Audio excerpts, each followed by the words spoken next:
Hello வணக்கம், நான் உங்கள் சந்தேஷ். இந்த வீடியோவில் தக் லைஃப் படத்துடைய அஃபீஷியல் ட்ரெய்லர் தான் பார்க்க போகிறோம். 2 நிமிஷம். நேற்று சாயங்காலம் 5 மணிக்கே வந்துருச்சு. பட் நான் இப்போ தான் ரியாக்ட் பண்ணுறேன். இப்போ தான் நான் வீட்டுக்கு வந்தேன், வெளியே இருந்தேன் அவுட் ஆஃப் ஸ்டேஷன் கொஞ்சம்.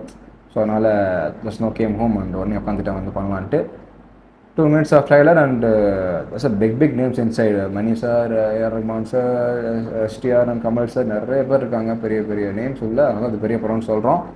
ஓகே, கமல் சார் வந்து அவரோட கேரக்டருக்கு எந்த அளவுக்கு ஒரு எனக்கு எதிர்பார்ப்பு இருக்கோ அதை விட கொஞ்சம் அதிகமாகவே, ஃபேராக சொல்லணும்னா கொஞ்சம் அதிகமாகவே எனக்கு எஸ்டிஆர் கேரக்டர் மேலே ஒரு எதிர்பார்ப்பு இருக்குது. ஏன்னா அந்த கேரக்டருடைய லுக்கு, காட்டப்பட்ட போஸ்டர்ஸு, அந்த சின்ன சின்ன கிளிம்சஸ் இதெல்லாம் பார்க்கும்போதே வந்து மச்சம் செம்மையாகிறான்ப்பா, செம்மையாக பண்ணியிருக்கான்னு சொல்லிட்டு ஒரு விஷயம் தோணுது. அந்த அவர் கம்பேக் கொடுத்த விதம், ட்ரான்ஸ்ஃபார்மிங் வந்ததுக்கப்புறம் பாடி மட்டும் ட்ரான்ஸ்ஃபார்ம் ஆகலை, அவருடைய அந்த ஸ்கிரிப்ட் அப்படிங்கிறது செலக்ட் பண்ணுற விதத்துலேயே ஒரு சேஞ்ச் ஆஃப் ஷேட் வந்து மாசாக ஹெல்த்தியாக அவனுக்கு தெரியும்னு சொல்லிட்டு நான் ஃபீல் பண்ணுறேன்.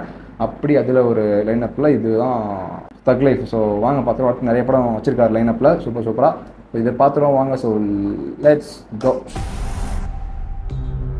ஓ,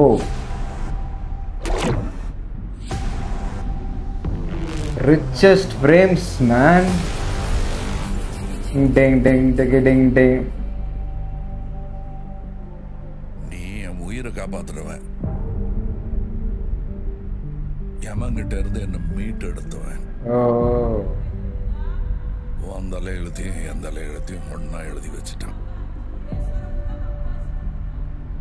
இனிமே நீ டிஏஜிங்கா இல்ல நார்மல்? எஸ்டிஆர் நான் 8 அடி பாஞ்சா நீ 18. 16. அந்த பையன் தான் இந்த பையன். உள்ள இருந்து நான் பாத்துக்கிட்டு இருப்பேன், வெளியே அமரம் பாத்துக்குவான்.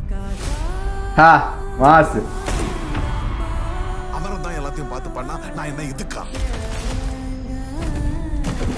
எனக்கு ஏதோ சரியா படல, நீங்க இப்ப போக வேண்டாம். Madam, I am your only Adam. Ashok Selvan. ஓ, செம்மையான ஃப்ரேம்ஸ்ரா. அவர் நம்ம வீடு தேடி வராது. ஏய், என்ன விஜயம் இது? இது ஜாரி.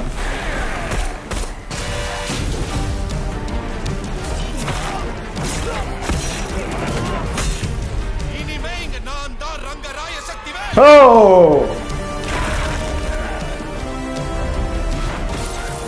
ஓ, இவங்களுக்குள்ள கிளாஸ் ஃபைட்டு. இது யமனுக்கும் எனக்கும் நடக்கிற கதை. நீயா நானா? வெரிலா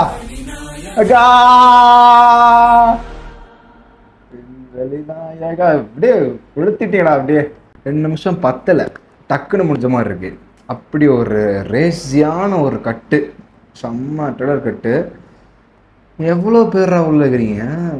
ஆல்ரெடி நான் சொன்ன பேர்கள்லாம் தாண்டி Jojo George, Nassar sir, lot of performance is inside the movie. So Ashok Selvan and அதுவும் ஃப்ரேம்ஸாக ஸ்டார்டிங்கில் காட்டின அந்த 4 ஃப்ரேம்ஸ் எல்லாம் அது வேறு கண்ட்ரீஸ் என்னமோ ஸ்னோ ஃப்ரேம்ஸ் அது இதுன்ட்டு, பட் அவ்வளோ ரிச்சஸ்ட்டாக இருக்குது. ஓவரால் த ப்ரொடக்ஷன் வேல்யூ அவ்வளோ அருமையாக இருக்குது. ஃப்ரேம்ஸ் எல்லாம் அப்படி ஃப்ரேம் போட்டு மாட்டுற மாதிரி அவ்வளோ அழகழகாக ஃப்ரேம்ஸ் வச்சுக்கிறாங்க. அந்த பையன், அந்த சின்ன பையன் காட்டுறாங்க, அதுதான் வந்து சிம்பு. அப்புறம் ஒரு கேங்ஸ்டர் ஃபிளிக் மாதிரி வளருது. கடைசியாக பார்த்தா அவங்களுக்குள்ளேயே கமல் சர்வீசஸ் எஸ்டிஆருக்குள்ளே ஒரு ஃபேஸ் ஆஃப் அந்த ஃபைட்டு, அந்த சீன்க்கெலாம் தேட்டர் எப்போ நினச்சிப்பாங்களேன். ரொம்ப சூப்பராக இருக்குது. அதுவும் ஓவராலாக வந்து ரொம்ப கிராண்டாக, சூப்பராக, ரொம்ப ரிச்சாக, ப்ராமிசிங்காக ஃபீல் ஆகுது. Okay, this is what Mani sir can do, this is what musically AR Rahman sir can do. And acting wise and அந்த மாசிவ் விஷயங்கள் இதெல்லாம் தான் கமல் சாரால் எஸ்டிஆரால் பண்ண முடியும் அப்படிங்கிற விஷயங்கள்லாம் ஃபீல் ஆகுது. அதுவும் தான் சொல்கிறேனே, எனக்கு சிம்பு சார் வந்து லுக் வைஸாக இல்லாமல் அந்த மனுஷன் ஸ்கிரிப்ட் செலக்ட் பண்ணுறதுலையும் சரி, பர்ஃபார்மன்ஸ் வைஸ், ஆக்டிங் வைஸும் சரி, ஒரு பல மடங்கு ஒரு ரேஞ்சை நிற்கிறாரு எஸ்டிஆர் அப்படிங்கிற மாதிரி நான் ஃபீல் பண்ணுறேன்.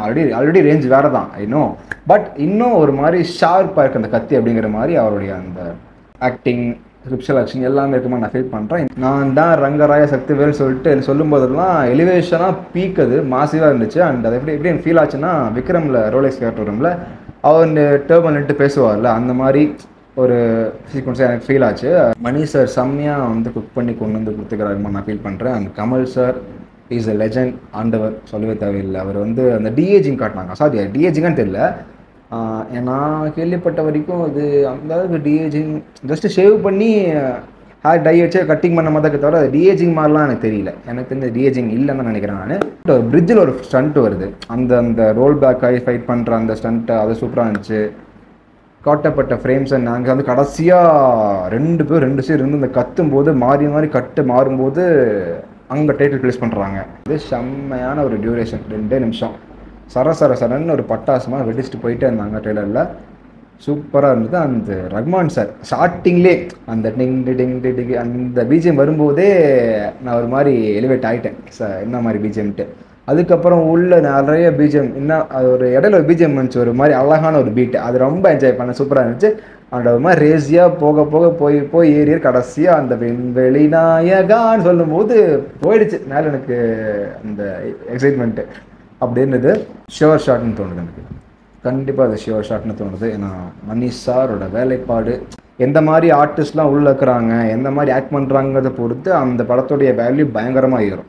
அப்படிங்கும்போது மலையாளத்துலேருந்து ஜோடு ஜார்ஜ், ஐஸ்வர்யலக்ஷ்மி, அசோக் செல்வன், இவங்க கேஸ்டிங்காகவே இது ஒரு பயங்கரமான கிராண்டியரை கொண்டு இருக்கக்கூடிய படம் நான் ஃபீல் பண்ணுறேன். I'm so happy about this trailer. செம்மையாக இம்ப்ரெசிவாக ப்ராமிசிங்காக இருந்துச்சு, பயங்கரமாக இருந்தது. ஸோ டு சே நான் வீடியோ முடிச்சுக்கிறேன். வீடியோ பிடிச்சிச்சு நான் like, share, comment, subscribe. So நன்றி.